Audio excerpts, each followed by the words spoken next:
Welcome to Penrose Learning, where we make understanding easy. You start by assessing the damage quickly. Note whether the lens, bulb, or housing is broken and if water is present. Once done, remove any trim and open the hood. Make sure to disconnect the negative battery terminal to avoid short circuits. You'll remove fasteners and clips, label them with tape for reassembly. You want clear access to the headlight assembly now, so work methodically and keep screws organized. This prevents delays later and speeds the repair process. You now remove the headlight assembly by unbolting mount points and unplugging the wiring harness. Support the unit so it doesn't drop. Next, swap the bulb or install the new assembly.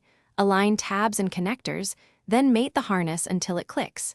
This ensures proper electrical contact. If you're replacing a cracked lens, install a new gasket or apply appropriate sealant. This prevents moisture intrusion. Make sure to test electrical connections briefly before final fastener torque, so adjustments remain easy. You finish by securing the headlight assembly, tightening bolts to the manufacturer's specification, and reconnecting the battery. Once reassembled, test low and high beams and check aiming. If alignment is off, adjust the aiming screws until beams meet the vehicle's specifications. Make sure indicators and washers function, then close up trim pieces. If a light doesn't work or flickers, check the fuse, inspect the connector for corrosion, and verify ground continuity.